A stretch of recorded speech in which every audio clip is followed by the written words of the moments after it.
Tracie Machiaverna of Readings by Tracie. Welcome to Nature of Reality Radio. I met you at the Allentown conference, as you pointed out, and I love what I saw from you. Love your website. That's obviously why I reached out to you. I like what I saw on your site, Intuitive Readings by Tracie, Reiki Master and Intuitive Empath. So I see you love nature. I love nature too.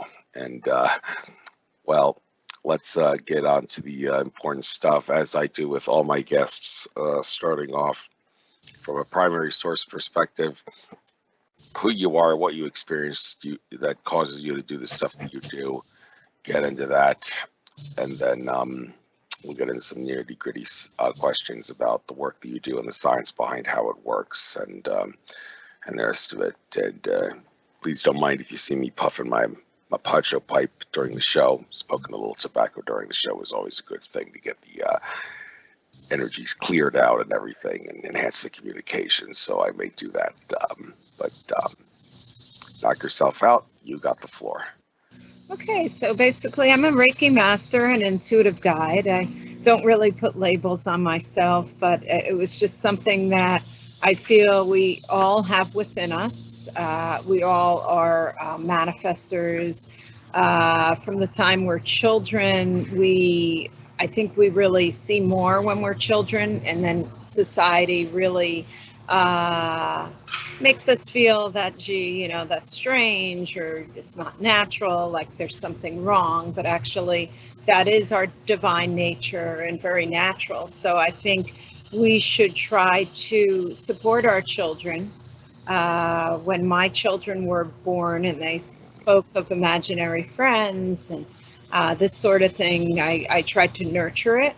My daughter, for example, has the gift of seeing auras, and I feel that I really don't see auras anymore, but my daughter still can. All of us really could see the energy fields around others, and like I said, until we're told differently that, gee, that's weird, that's not how life works. So I think we really should try to support our children so they don't lose these gifts, because we really need help in this world, right? We need to bring more light workers, and I think the new energies coming to Earth really, our children really are the indigo children, the crystals. They're really saving us from ourselves and trying to help us remember our true nature. So my daughter, for example, she could see energy and she could read auras. So I tried to encourage her, and she's actually attending a lot of events with me. So I'll do intuitive readings, but she'll do intuitive readings along with, reading people's auras and seeing how they could improve their auras, because at times, we could get cloudy, or blocked, just like our chakras get blocked. And what causes blocks leads to disease, and that's the root of all illnesses, of dis-ease, right? The getting away from our true nature. So I'm not sure what we spoke about, if I was able to give you a reading at Allentown, or you just stopped by my table.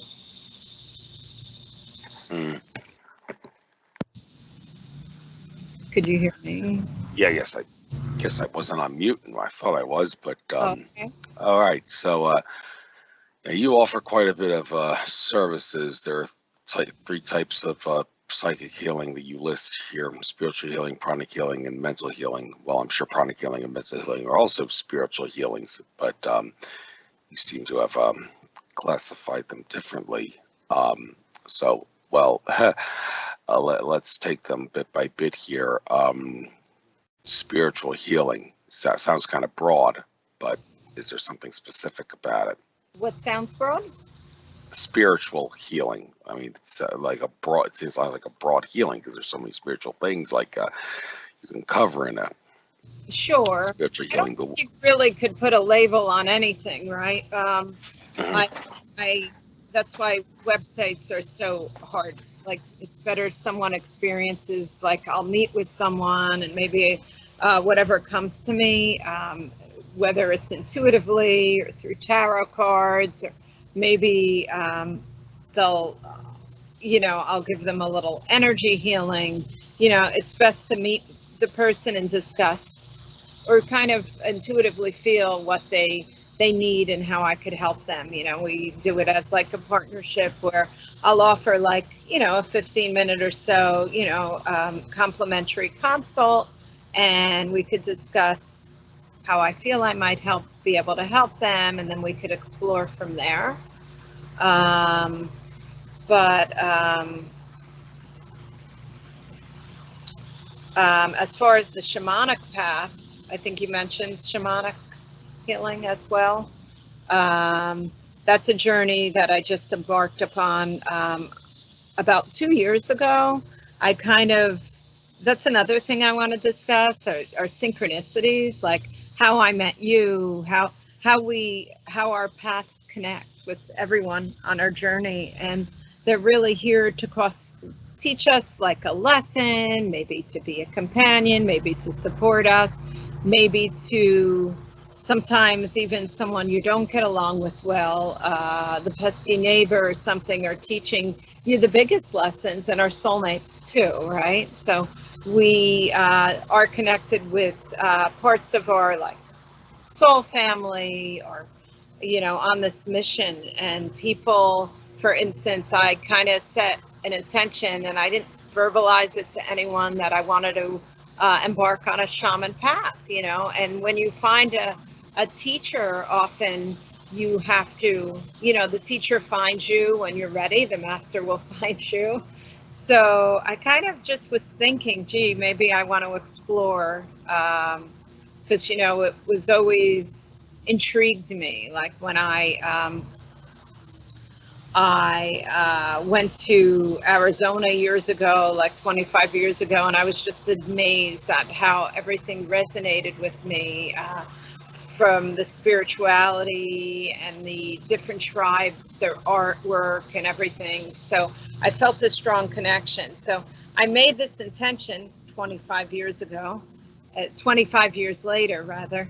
And one day on my business page, it was a Facebook group, and I don't really check the messages all that frequently. It's a private group I have that I don't monitor that frequently. And I saw somebody had messaged me, "Are you my missing student?"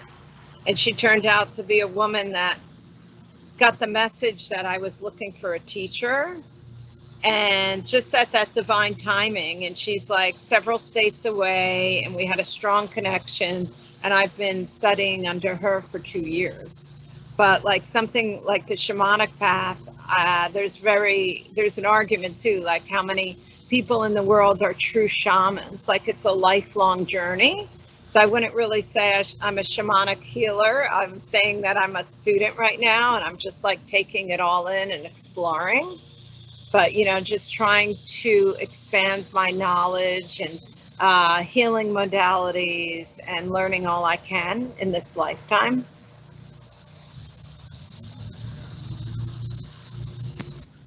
Yes, I didn't say shamanic healing. I said pranic healing. But, well, yes, thank you for covering the shamanic healing thing. Yeah. But pranic healing is something that I'm familiar with. There's a pranic healing of Bucks County group that I often interact with. This lady Allison that I know pretty well. Oh, okay. So how exactly, why don't we get into pranic healing and how it works, and what it is good and beneficial for? Right. Yeah, let's get into that. Pranic healing. Oh, yeah, that's not really something that it's more shamanic Reiki. Oh, okay.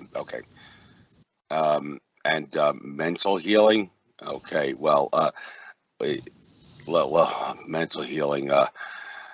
So maybe I could use that, because I tend to overthink think a lot, and so much so that I can't really concentrate on what people are trying to tell me. It's not that I'm not listening to them. I'm trying to listen, but I'm thinking too much when they're talking to me about what they're trying to tell me that makes it seem like I'm not listening. That's what I've been Right. told by some people. So maybe I could benefit from mental healing. Is that what that is designed to help? But how exactly does mental Reiki healing? healing is very, like, if we come into balance, even grounding ourselves in nature, walking barefoot in nature, just grounding ourselves. I think that's where the nervousness comes from. A lot of the nervousness in our society is from the time we're born. We're told we have to live a certain way, be a certain way. That's what I'm talking about, even with our children. Like they're following their own soul vision, their mission when they're born, and then we're like, well, no, you need to make X amount of dollars and have a certain career. You should live this way.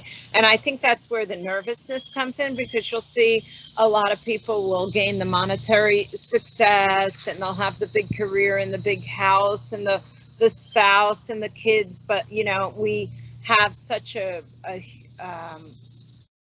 huge number of people on depressants despite their financial success. So really that's not where true happiness stems from, even though unfortunately we do live in a monetary society where we need money to live. Hopefully in the 5D consciousness we'll get away from that. Like, I hope that someday, gee, maybe we could get back to the barter system, but that's just not how life works. But currently in this reality, but we really need to get back to self, like really, and uniting with others, like supporting others versus like that cutthroat, you know. So, but really we're taught from the beginning that there's a certain way that we need to live, certain careers that we need to have, certain partnerships that are accepted and not, you know.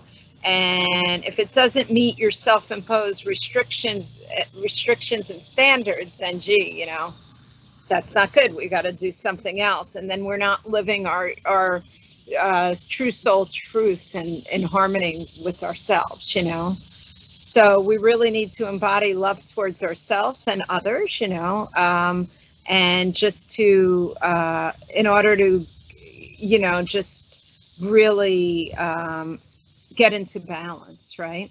And to be love, that's our true nature.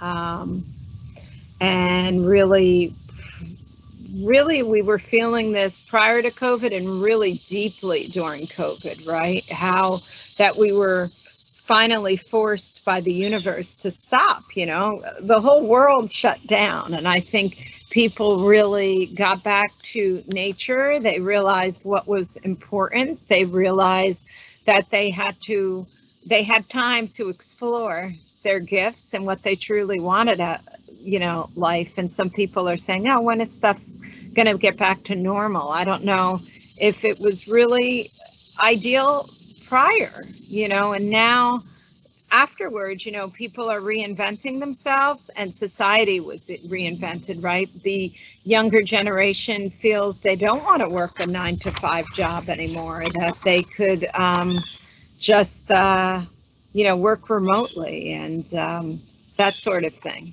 So I think that's how people are trying to, you know, just reinvent themselves and the world in the process. So I think, unfortunately, with all change, there's like a lot of loss and hardships. So I think that was, you know, COVID was more than just like a virus, you know, it was more like part of this collective, like awakening.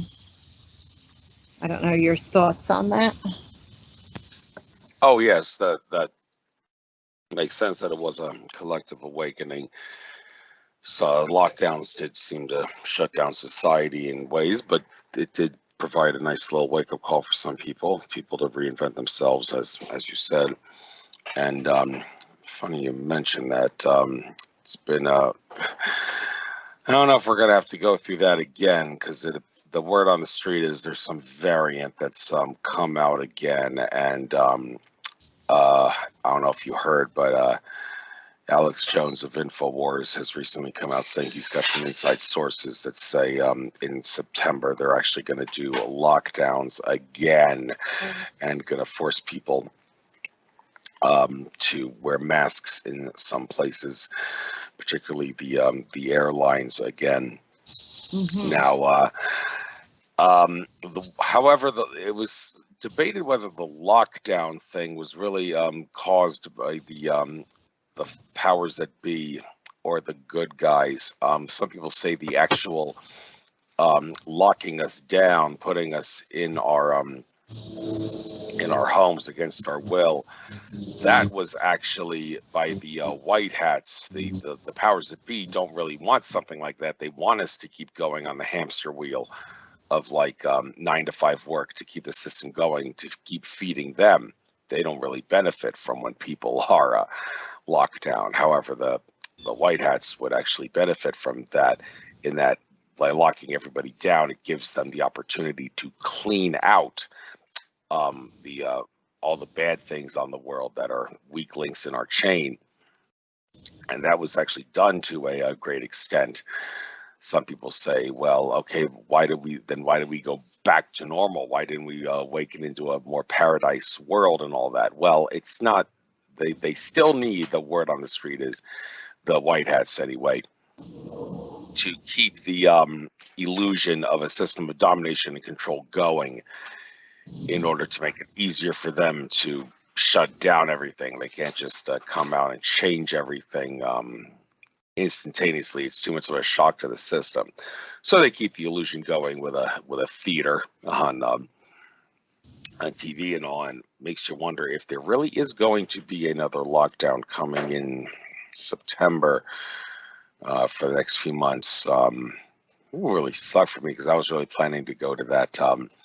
There's going to be that big event on the DC Mall, the World Culture Festival, end of September going into October. If that would have to get, you know about that? Yeah. I'm not quite sure. I'm pretty busy for September and October with but just like the Halloween season, and then I will be in Allentown in September again, that the fall event. So I don't know if you're going to be there again, but I think it's September 16th and 17th. I was going to go to that, but I may have to postpone that. It's a shame because some other guy at my work gets first dibs on the day off, and I work the same position that him in the Whole Foods dishwashing area. So I promised him he'd get first dibs. So I can't cancel my hotel reservation, but that's all right. I still get hotels.com credit if I I could cancel, but no refund. So, but I'll. Yeah. So yeah, I'm not sure about the COVID situation, but it's getting exhausting, right? It's been going on a while. It did, I think, in a lot of ways, it was a positive thing. Like I said, even in our personal lives, despite even without COVID, it's just like when you go through really difficult times, it really has you go within and reinvent yourself. And people looked at it and said, well, now what good is money doing me? They told us, we need money, could buy everything, could buy happiness. And I don't know if you ever heard the saying that there's people so poor in the world, all they have is money, because money wasn't going to buy, them out of this, or, So it really caused people to acknowledge what they had in life, what their true blessings were, how they wanted to live their life if they only had, because they realized how fleeting life is, So that's why they don't want to work. Some jobs now, you'll see that if you do have to go to the office at all, my children were looking at jobs. Some of them want you to go into Manhattan like once a month, These larger companies in particular just reinventing their whole model, work model. Well, I work at Whole Foods as a dishwasher. If there was a lockdown, they can't shut down the supermarket. So I'd still be going. And, you know, washing dishes, that's it's a job nobody wants, but it's a job everybody should want to have because it's so spiritually enlightening. Barbara Marciniak, Plating Contactee par excellence, said that her contacts from the Pleiades, when she asked them, what can I do to enhance my spiritual awakening? One of the first things they told her was ditch the dishwasher, wash your dishes by hand. So if that's the case, then I'm doing myself a big favor. Why you go within, you could self-reflect. I know I'm really not into crafts, like maybe because I forgot how to do more creative things. And part of my shamanic journey, that's what you have to do. You have to like sew your own medicine bag. And my teacher says, yeah, and don't use a sewing machine. And I'm like, are you kidding me? Like, I know how to use a sewing machine. I barely could sew as it is, because they want you to, you know, be in the moment and stitch by stitch, you know.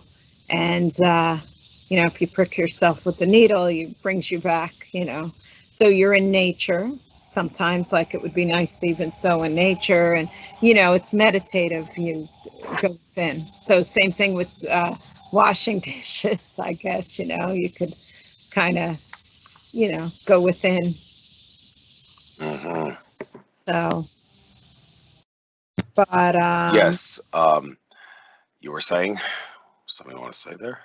oh, I was saying basically about like following your vision, and how I said like how society was teaching you should be this way or this way, but really we all have like a unique gift that we're bringing to the world, and like no one's better than one another. Like look at people like that are working in the supermarkets in the food industry. Like maybe a top executive would think they were better, you know, but if you really look at it, you need that. Like we needed food, we needed, you know, like even your mechanic that fixes your car, like how would they get to their big meetings if it wasn't the person at the gas station or the mechanic that was fixing their car? So like the world needs like everyone to show up, because we all play an integral role. Like nobody's better than,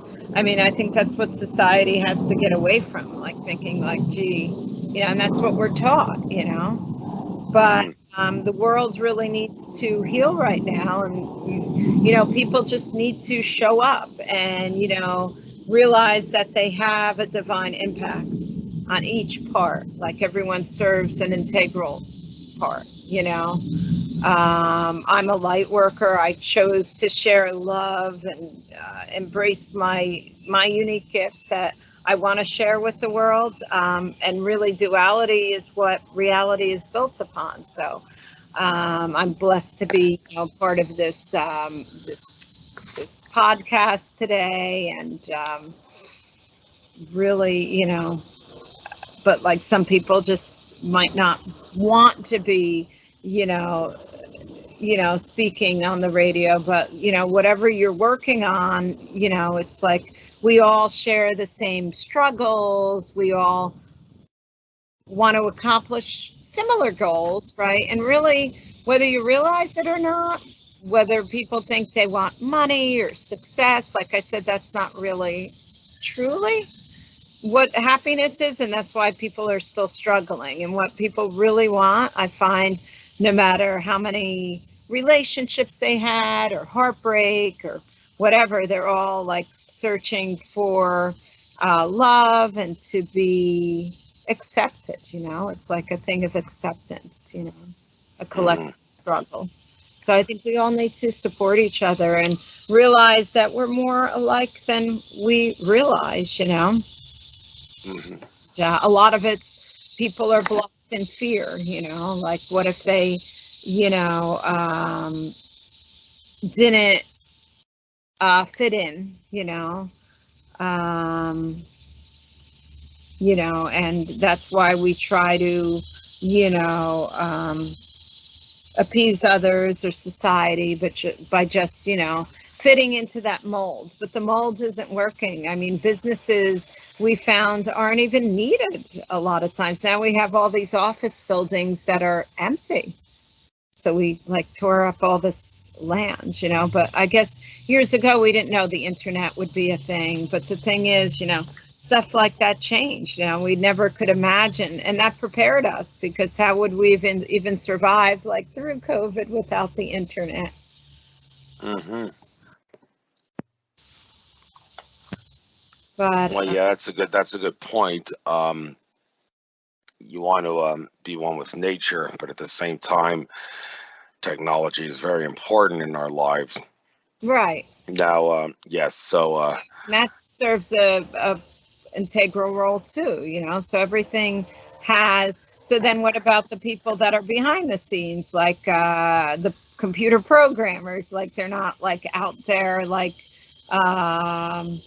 Really spiritually like trying to like expand people's consciousness or educate them, but it's needed, because like I found a lot of clients throughout the world. Like I found out pre-COVID, like my business really took off, but I wasn't finding people locally. Everyone was like overseas, like in Europe, and some even in India, like all over the world, in Canada. And I thought, gee, I'm going to travel. That's probably what I'll be doing. And then COVID came and it shut everything down. Like, because I'm talking like maybe 2016, 17, I really started connecting with a lot of people.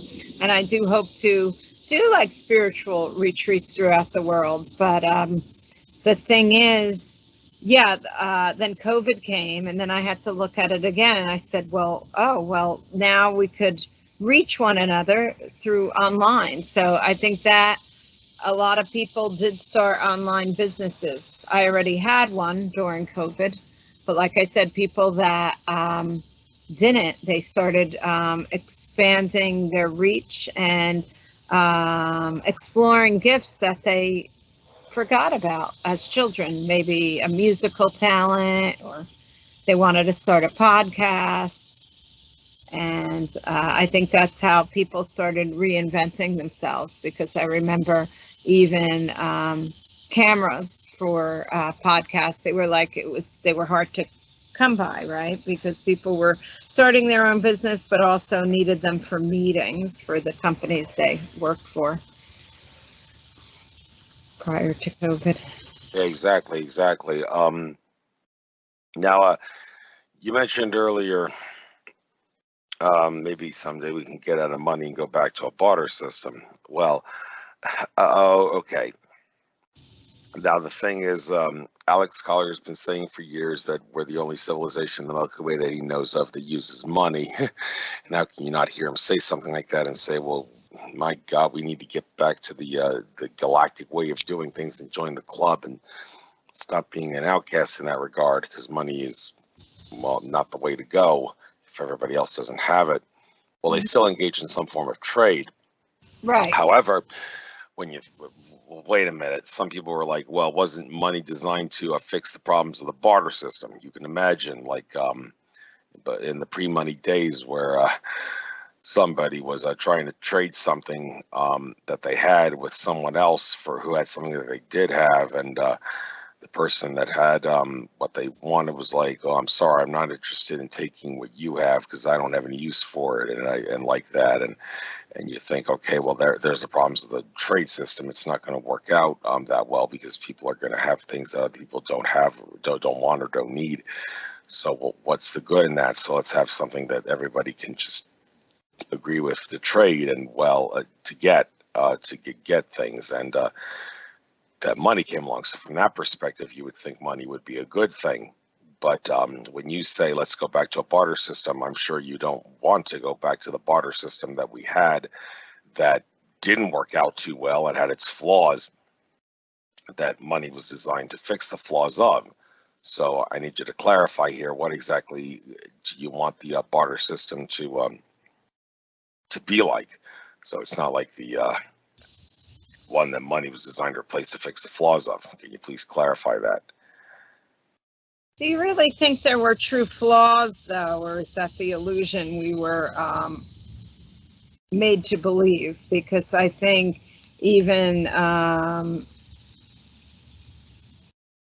free, like when the Native Americans, for instance, they traded, I think there's always a need for something, you know. The problem with healers today, like people look at spiritual healers and they say, well, you're on a healing mission. Why are you charging money? And even my shaman teacher struggles with it too, because unfortunately we are in a world that we need money. It's because then we won't be able to pay our bills, and I wouldn't pay for my internet or cable or Wi-Fi. So, I mean, do you feel that there would be a lack because people wouldn't have items that you needed? I think with the law of attraction and synchronicity, I think even today, like at times, I know other healers that will manifest others into their lives that might be looking for Reiki or whatever, and maybe they're a voice teacher, their client, and maybe they wanted to take voice lessons for a long time, so that works out. So I have seen it work out for people around me. So, I mean, so you're thinking that possibly like money did solve these problems? Or are we just so attached to money now? Yeah, that's a good point. Maybe it didn't really solve the problem, but we're just attached to it. So I'm not really sure it's ideal. yes, and there could be a lack, but I think for years until the white man came, I think the Native Americans, they claim when you read a lot, they had like a good balance going. probably Trade and of and course like is a lot of the illusions we were led to believe. Right, and all the other civilizations out there that And it was when they started bringing gold into play and like stuff like that. Right. That people wanted more gold, and then they wanted to like drain the resources for more gold, more oil, more that, you know. That's when greed. I think that's when greed really started versus when people were just living a more simple life. And then a message came to me last week in one of my meditations, and it was grace versus greed. So are we living gracious lives, or are we just being greedy, you know? So are we acknowledging what we have? Exactly. Yeah, so all the other civilizations out there, they don't use even though they don't use money, they also don't have the problem of having technology suppressed that could provide for everybody. So that's another thing that we need to keep in mind. All right, I guess at this point, I'm going to make the rest of this interview pay-per-view only. So anybody that wants to subscribe to Patreon to listen to the rest of this, please do. I could use a few Patreon subscribers. Nothing wrong with that. As far as subscriptions go, sometimes I think the only reason I haven't been kicked off YouTube yet is because I only have 6,500 subscribers on YouTube. It's a blessing and a curse. I'd love to have more, but of course, if I had more, I may suffer the same fate as people like Alex Jones and David Icke, who got the boot off YouTube because they had a big following. So, but then again, let's have some of these